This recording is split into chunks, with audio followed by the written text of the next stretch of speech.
JP fact ज्ञान YouTube channel पर आप सभी का एक बार फिर से स्वागत है। और हम यहाँ पर पढ़ रहे हैं संस्कृत व्याकरण के लिए, जिसमें हमारी चल रही है वृद्धि संधि।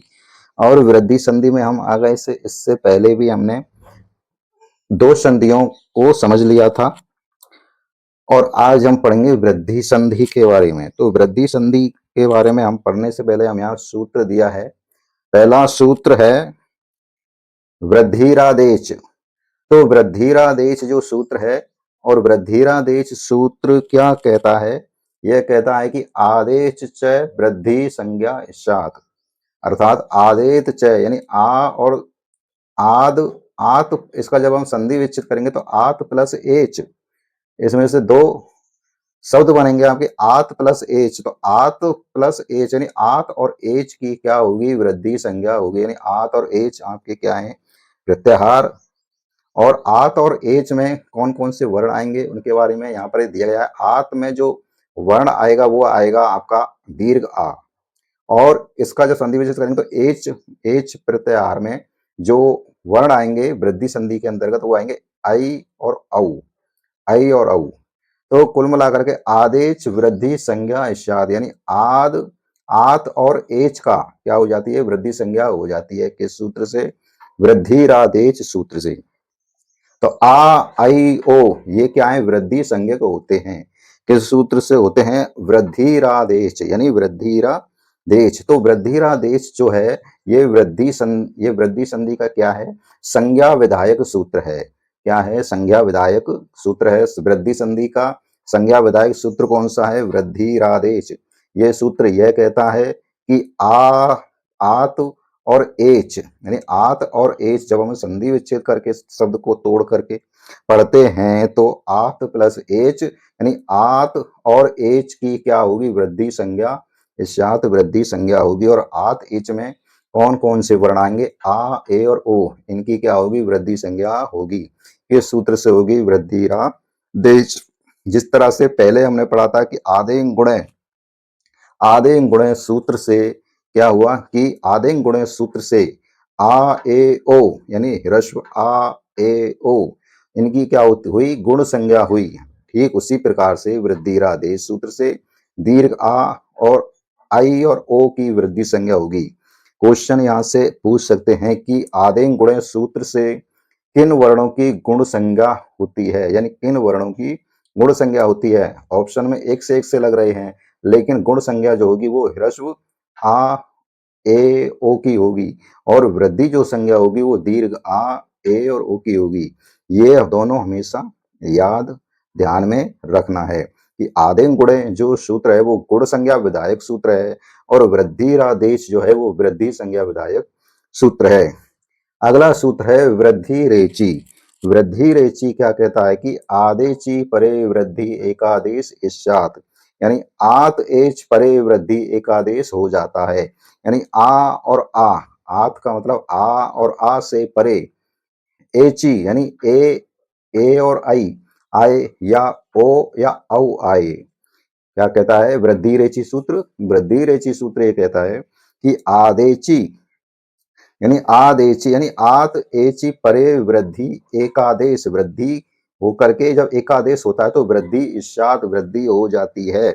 इनकी वृद्धि हो जाती है यदि आ के बाद में कोई आपका ए स्वर आए या दीर्घ ए स्वर आए या ओ स्वर आए या औ स्वर आए, तो इनकी क्या हो जाएगी? वृद्धि हो जाएगी। वृद्धि का मतलब जो है आपका दीर्घ हो जाएंगे यहाँ पर। जैसे कि यदि आ प्लस आ के बाद में यदि ए प्लस ए आए तो दीर्घ ए बन जाएगा। यदि आ प्लस आ, यदि आ या अथवा आ प्लस इसके बाद में यदि ओ अथवा ओ औ आए तो क्या होगा? दीर्घ ओ हो जाएगा। तो ये क्या है? वृद्धि हो जाएगी। यहाँ पर जो वृद्धिरादेश है ये क्या है? ये गुणापवाद है। जो गुण का क्या है? अपवाद है। क्या है? गुण का अपवाद। क्वेश्चन में पूछा जाए कि गुणापवाद सूत्र क्या है, तो वृद्धिरादेश आपकी वृद्धि संधि है। वृद्धि रेची जो है, वृद्धि रेची जो सूत्र है ये क्या है? गुण अपवाद सूत्र है, यानी गुण का अपवाद सूत्र है। गुण में क्या था कि यदि आ और रेसो आ के बाद में आपका क्या हो जाता है?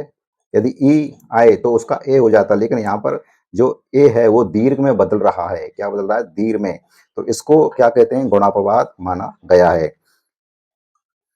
तो हम यहाँ पर सीधा सीधा पढ़ रहे हैं कि वृद्धि संधि जो है, वृद्धि संधि में कौन कौन से सूत्र आए। एक तो आएगा वृद्धिरादेश और दूसरा जो सूत्र आया है वो आया वृद्धि रेचि। वृद्धिरादेश जो सूत्र है ये वृद्धि संज्ञा विधायक सूत्र है। ये कहता है कि आदेश च वृद्धि संज्ञा स्यात्, यानी आत और एच की वृद्धि संज्ञा हो जाती है। आत एच आ प्लस ए प्लस ओ की क्या हो जाती है, वृद्धि संज्ञा हो जाती है। और जबकि आदेंग गुणज सूत्र से किसकी गुण संज्ञा होती है, आ और ए और ओ की गुण संज्ञा होती है। ये ह्रस्व हैं, ये दीर्घ हैं, बस इतना सा ही आपको फर्क देखना है। दूसरा सूत्र है वृद्धि संधि का कि वृद्धि रेचि। वृद्धि रेचि सूत्र क्या कहता है कि आदेची परे, यानी आत एची, आत के बाद यानी एच परे हो, आत के बाद क्या हो, एच परे हो, तो एकादेश होने पर वृद्धि हो जाती है। क्या हो जाती है, वृद्धि हो जाती है। जैसे हमने यहाँ बताया कि आ के बाद में यदि ए आई आए तो वृद्धि ए हो जाएगी। यदि आ के बाद में यदि ओ आए तो वृद्धि ओ हो जाएगी। तो ये यहाँ की वृद्धि संधि है। उदाहरण देख लेते हैं कि कृष्ण, कृष्ण प्लस एकत्वम, कृष्ण प्लस एकत्वम, इसमें जो कृष्ण का आ है और इसके बाद में जो दूसरा पद है और दूसरे पद के पूर्व में यानी आदि में ए है, तो आ और ए मिलकर के क्या हो जाएगा, आपका वृद्धि हो जाएगी, आई हो जाएगी। तो रूप क्या बनेगा, कृष्ण कृष्णेकत्वम, कृष्णेकत्वम, वृद्धि हो गई, दो आई की मात्रा लग गई। आगे ऐसी दूसरा सूत्र है गंगा प्लस ओघ है। गंगा प्लस ओघ में पूर्व पद के अंत में जो है आ है, दीर्घ आकार है, और दूसरे पद के आदि में यानी प्रारंभ में आपका ओ है। तो जब हम आकार और ओ को मिलाएंगे तो क्या होगा, वृद्धि रेचि सूत्र से क्या होगा, आपका यहाँ पर वृद्धि हो जाएगी। तो रूप क्या बनेगा आपका, गंगोघ है। क्या बनेगा, गंगोघ है। आगे इस उदाहरण दिया गया है इसी तरह से देव प्लस ऐश्वर्यम।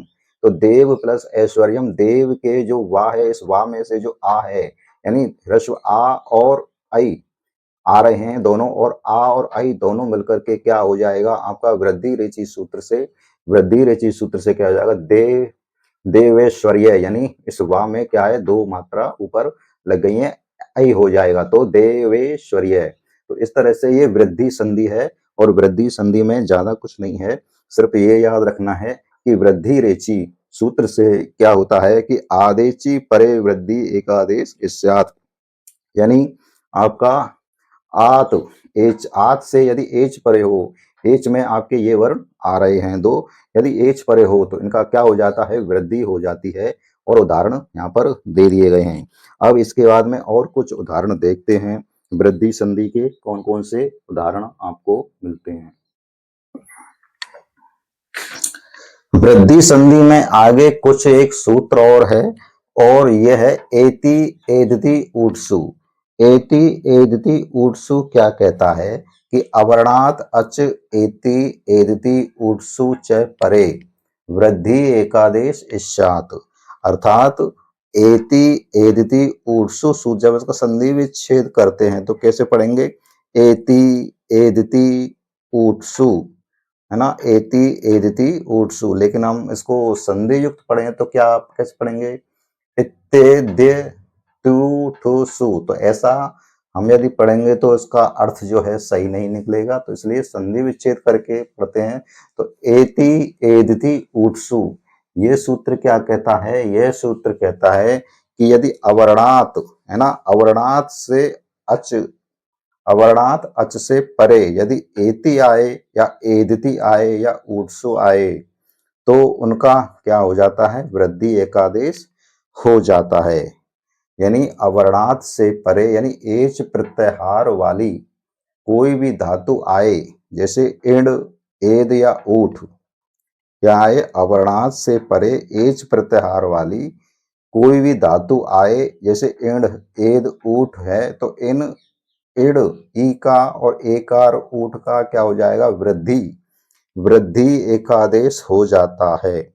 जैसे उप प्लस एति, तो उप प्लस एति, एति धातु है और उप के पा में आ है, तो क्या है, अवर्णात आ है, ह्रस्व आ है, आगे धातु है और धातु के आदि में ए है, तो आ और ए मिलकर के एति एदिति ऊर्सु सूत्र से क्या हो जाएगा, वृद्धि हो जाएगी, तो उपेति शब्द बनेगा। ऐसे ही उप प्लस एदते शब्द है, तो उप के पा के अकार और एदते धातु के आदि में ए, जब इन दोनों की संधि होगी तो ए का क्या हो जाएगा, वृद्धि हो जाएगी। किस सूत्र से हो जाएगी, एति एदति ऊर्सु सूत्र से उपेदते हो जाएगा। इसी प्रकार से पृष्ठ प्लस ऊ है, तो पृष्ठ के ठा और ऊ का जब संधि होती है तो क्या शब्द बनता है, पृष्ठो, तो इसका भी क्या है, वृद्धि हो जाती है। तो इस तरह से यहाँ पर जो एति एदति ऊर्सु सूत्र भी जो है वृद्धि हो, वृद्धि इस सूत्र से क्या होता है कि जो अवर्णात अच है, अवर्णात अच के बाद में यदि एति एदति ऊर्सु यानी इण एद ऊठ वाली यदि कोई एच प्रत्याहार वाली यदि कोई धातु आती है तो उसका क्या हो जाता है, वृद्धि आदेश हो जाता है। आगे कुछ अन्य उदाहरण भी हैं और जो कि वार्तिक से संबंधित हैं, जैसे कि अक्षोणी, अक्षोणी है, प्रो ही है, प्रोडी प्रेश, इस प्रकार से है। तो यहाँ पर देखिए उदाहरण है अक्ष प्लस ऊनी, है ना, अक्ष प्लस ऊनी यदि यदि आपका संधि युक्त करवाए तो इस आ अक्ष के अंदर आ है और इधर ऊ है, तो यहाँ पर क्या होगा, ऊ जो है आपका वृद्धि आदेश हो जाएगा, अक्षोणी रूप बनेगा। इसी प्रकार से प्र प्लस ऊ है, तो यहाँ पर जब हम संधि युक्त पद बनाएंगे तो क्या हो जाएगा, प्रो हो जाएगा। इसी प्रकार से प्र प्लस ऊड है, प्र प्लस ऊड है, तो क्या हो जाएगा, प्रोडय हो जाएगा। प्र प्लस ऊडी है तो क्या हो जाएगा, आपका वृद्धि आदेश होगा इसका, प्रोडी। और प्र प्लस एस, इसका क्या होगा, प्रेस होगा, वृद्धि हो रही है यहाँ पर भी। और प्र प्लस एस एश है तो इसका वृद्धि क्या होगी, इसके जो रूप बनेगा प्रेस होगा। इसी तरह से कहने का मतलब है कि जो आपका प्र है, यानी प्र, इस ये जो प्र वाले उपसर्ग हैं इसके मतलब यही है कि जो प्र उपसर्ग से परे, यहाँ परे प्र उपसर्ग से यदि परे, ये प्र उपसर्ग है और इसके परे कौन कौन से शब्द आ रहे हैं, आपके प्र उपसर्ग के, जैसे कि ऊ आ रहा है ना, प्र उपसर्ग के ऊ आए, क्या आए, ऊ आए, या ऊड आए, क्या आए, ऊड आए, या आपका ऊढ़ी आए, क्या आए, ऊढ़ी आए, तथा एस शब्द आए या एस शब्द आए, तो इनकी क्या होगी, आपकी वृद्धि, है ना। इस वार्तिक से क्या होगी, आपकी जो आ और ए मिलेंगे वो क्या होगा, वृद्धि होगी।